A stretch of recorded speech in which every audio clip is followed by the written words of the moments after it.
All right, welcome back to episode 2 of our short series on paradoxes. Just as a recap, paradoxes are incongruity between either the reality of a situation and the logic that one would assume would apply to it, or maybe the intuition that someone might have about it, or in a more specific case, just a statement of fact that is logically inconsistent. For example, the thing I'm saying now is false. Obviously, if it's false, it's true, and if it's true, it's false. So we're on episode 2 now. Last time we did the problem of brew, and this time, Nick, what are we going to be doing? We're going to be focusing on the Bootstrap Paradox. Fascinating. So, yeah, no, Chalice, it is a very fascinating paradox for the reason, as you can see, Matt is very excited about this one.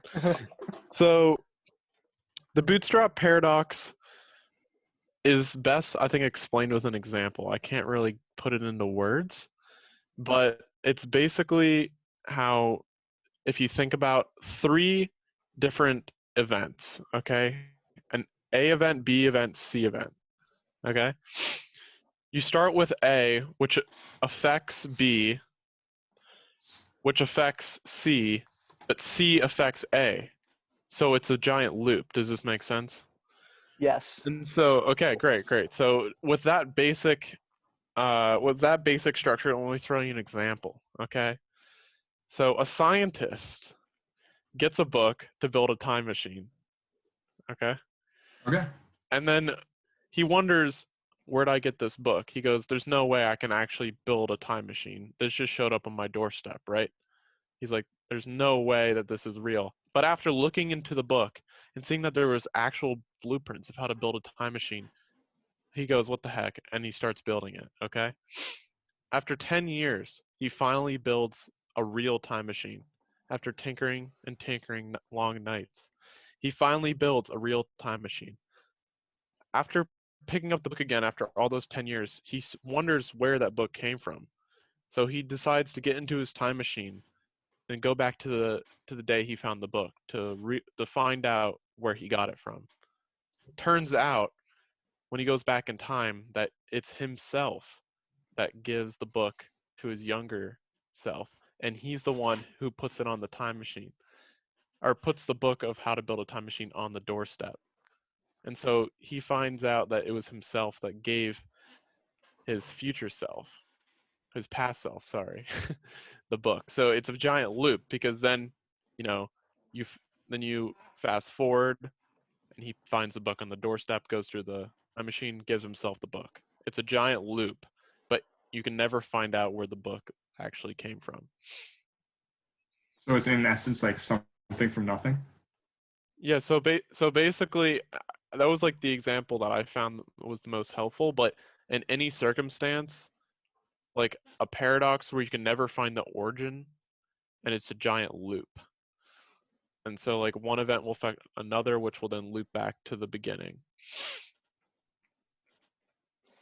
I loved your example, Nick. It really reminded me of this show called Dark on Netflix, and it revolves around this town where all the characters are intertwined within each other from this bootstrap paradox, and the older versions of themselves are continuing this loop of giving, like you said before, this book, How to Build a Time Machine, to a specific person to continue each cycle. And if any of our viewers out there are really interested in like sci-fi and time travel, please go watch that show. But Not sponsored. So is there, I mean, this is the first time I've really heard about this paradox. Is there any is it possible to happen without time travel, or is time travel kind of a central tenet of the concept? No, it doesn't have to be a central tenet. It's just I thought it was an easier way to think about like how this thing could form. I'm trying to think of a better example, like another example. Ooh, I have one. Maybe you do. Yeah. Okay, so let's say we're I don't know, X many years into the future, and are you both familiar with the Large Hadron Collider? Yeah. Okay, so with CERN, Switzerland. Yeah, CERN, Switzerland. They found the Higgs boson from that, and what that finding made them think was that they in the future could maybe possibly make microscopic universes. So let's say that's actually possible. Let's say that they're able to do this, and they begin to advance and advance and advance, and at some point they create a universe large enough and it gets out of control. And by that, by them being able to do that, by doing this, they actually create our own universe. So it becomes like almost like this loop, to where by them creating this universe, it actually is actually our universe, and the whole cycle repeats. I'm not really sure if that's like if that actually would work, but that might be put into the Bootstrap category. Mm-hmm. That's crazy. I mean, that's just crazy.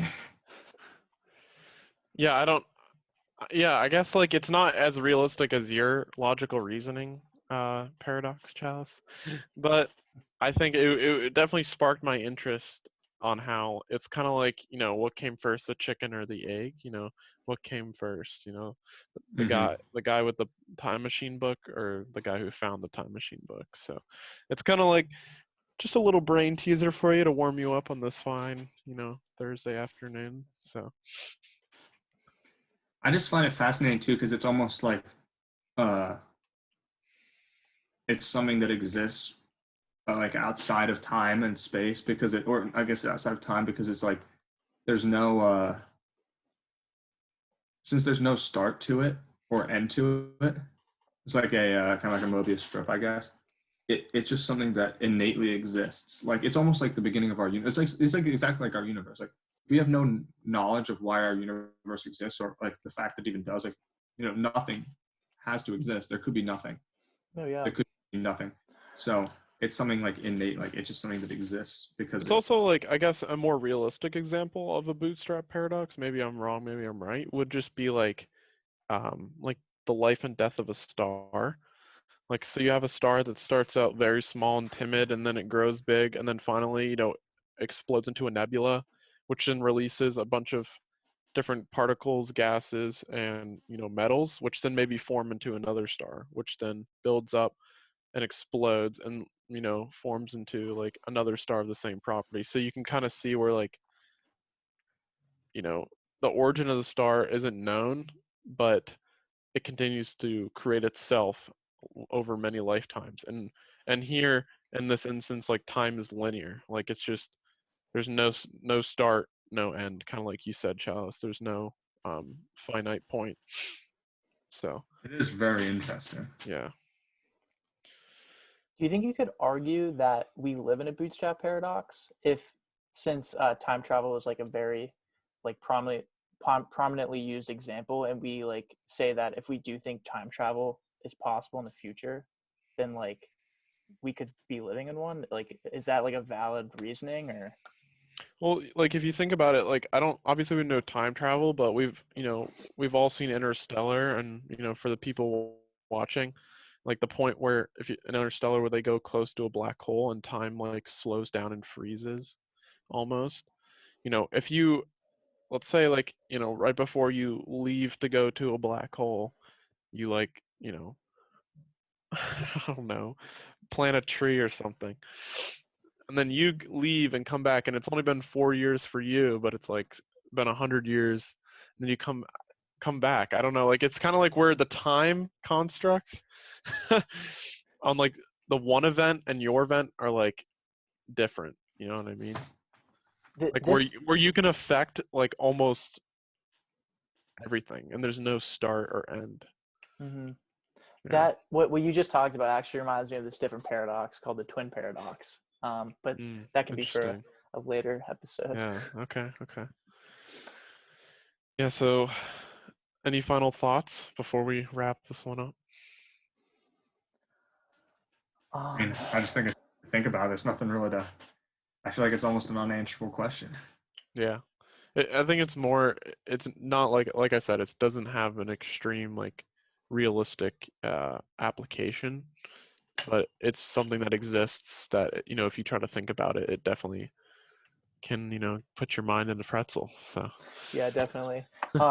Before we leave this topic, I want to first just explain a good example of a bootstrap paradox. I just thought of one. So I forget the exact episode in Family Guy, but there is an episode when Brian and Stewie, Stewie, has his time machine, and he begins to go to I believe, was it alternate realities or something, Mm-hmm.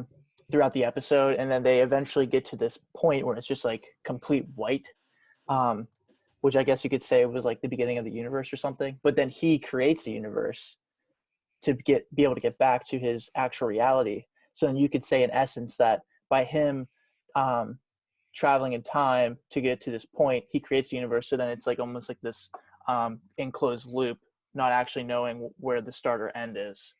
Right, and he creates he creates the universe, which leads into creating himself, which leads to him creating the time machine, which leads to him going back in time and creating the universe again, Yeah, which leads exactly. to him creating himself, which leads to him creating. Yeah, So, an endless loop, like you said. yeah, Um, definitely. So that's a great example. Thank you for sharing. yeah, of course. All right, well, that wraps up episode 2 of the Paradox series. We hope you enjoyed, and we will be coming back with a hot new paradox from Mr. Matthew Morris himself. So stay tuned, and thank you all for watching.